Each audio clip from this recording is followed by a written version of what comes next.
बॉलीवुड में हर 2-3 साल में एक ऐसी मूवी आती है जो हिस्ट्री क्रिएट करती है। धुरंधर अब इस हिस्ट्री का एक चैप्टर बनने जा रही है। इस मूवी को देखने के लिए आपको दिमाग की ज़रूरत पड़ेगी, क्योंकि ये मूवी नहीं, एक खेल है। खेल मतलब वो सांप सीढ़ी वाला या शतरंज वाला खेल नहीं। धुरंधर ये अपने आप में भी एक खेल है।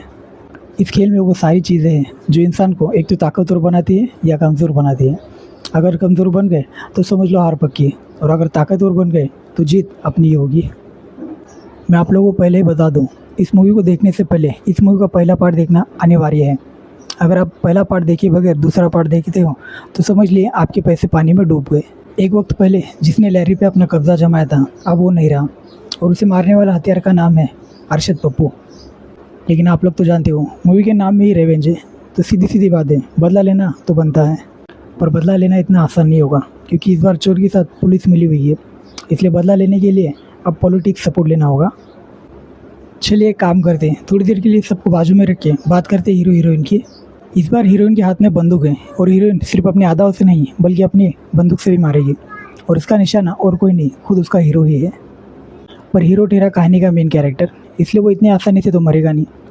हीरो के बारे में आपको एक बात बता दूं कि हीरो का एक शरीर और 2 जिंदगियाँ हैं।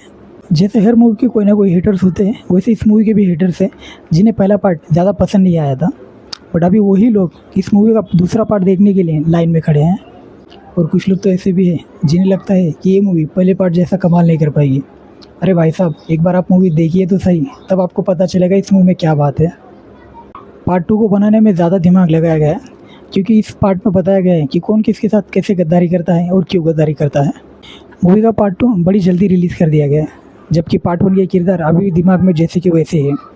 आदित्यदार आपको बता दूं कि आपने मूवी नहीं एक ज्वालामुखी बनाई है, जिसका हर किरदार लावा की तरह उबल रहा है।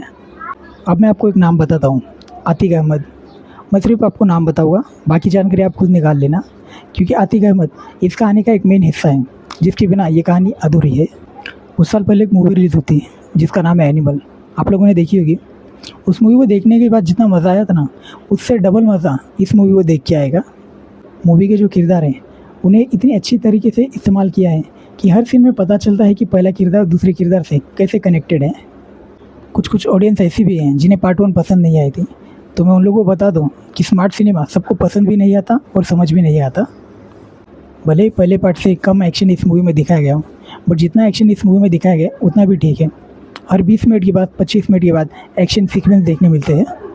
आदित्यधर ने एक मास्टर प्लान बना के ट्रेलर में जो दिखाया गया था इकबाल और हमजा की लड़ाई, उसे बदलकर हिंदुस्तान और पाकिस्तान की लड़ाई में बदल दिया है। इस मूवी में थोड़े थोड़े डिस्टर्बेंस वाले भी सीन हैं, सीन ऐसे कि जिसे हम बच्चों के सामने बोल नहीं सकते बट बड़ों के साथ चर्चा कर सकते हैं। संजू बाबा ने तो इस बार हद पार कर दिए। उनके हर सीन में कम से कम उन्होंने एक गाली तो ज़रूर बकी है। उनको इन कॉम्पिटिशन में टक्कर दिया है राकेश बेदी ने, बट उन्होंने डायलॉग डिलीवरी इतनी अच्छी तरीके से की है कि देख के मज़ा आ गया। हीरो की एंट्री की बात करें तो हीरो की एंट्री पे इतनी ज़्यादा फाइटिंग है, इतनी ज़्यादा वायलेंस है कि देख के समझ ही नहीं आता वो हीरो की एंट्री है या विलन की एंट्री। पर टेंशन वाली बात नहीं है, जैसे हर कैरेक्टर को कोई ना कोई कैरेक्टर टक्कर दे रहा है, वैसे ही हीरो के कैरेक्टर को टक्कर दे रहा है हुसैन बलोच।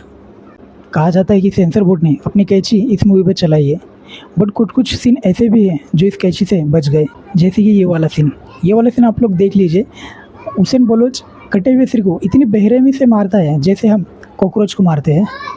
मूवी का जो इमोशनल वाला पार्ट है वो भी बहुत अच्छी तरीके से दिखाया गया है, जैसे कि इंटरवल के पहले हीरो की जो पास्ट वाली स्टोरी है उसे दिखाई गई है, बहुत ही बढ़िया तरीके से दिखाई गई है। पार्ट 1 वाले रहमान डकैत की एंट्री शायद ही कोई भूल सकता है, क्योंकि वो एंट्री इतनी बेहतरीन तरीके से दिखाई गई है। उसी एंट्री को फिर से दोहराने की कोशिश की है, बट इस बार पहले वाला मज़ा नहीं आया। कुछ नासमझ लोग ऐसे भी हैं जिन्हें लगता है कि वो धुरंधर की सारी कहानी जानते हैं। अगर वो ऐसा सोचते हैं तो वो पूरी तरह से गलत है, क्योंकि इस बार इस कहानी में एक ऐसा ट्विस्ट आने वाला है जिसके बारे में आपने सोचा भी नहीं होगा। मोदी जी हाँ, मोदी जी भी अब इस कहानी का एक किरदार बनने जा रहे हैं। रियल वाले नहीं, रियल वाले। मेरी इस बात का बुरा मत मानना, मैं आपके जख्मों पे नमक नहीं छिड़कना चाहता, लेकिन ये सब कुछ मैं आपको पहले से बता देना चाहता हूँ। और हाँ, और एक ज़रूरी बात, इस कैरेक्टर को ज़रा ध्यान से देखिए, इसको भूले तो नहीं है ना, इसे भूलना भी मत, क्योंकि ये इस कहानी का एक अहम हिस्सा है। जिन लोगों ने पार्ट 1 देखा है उन लोगों ने बड़े साहब ये नाम ज़रूर सुना होगा।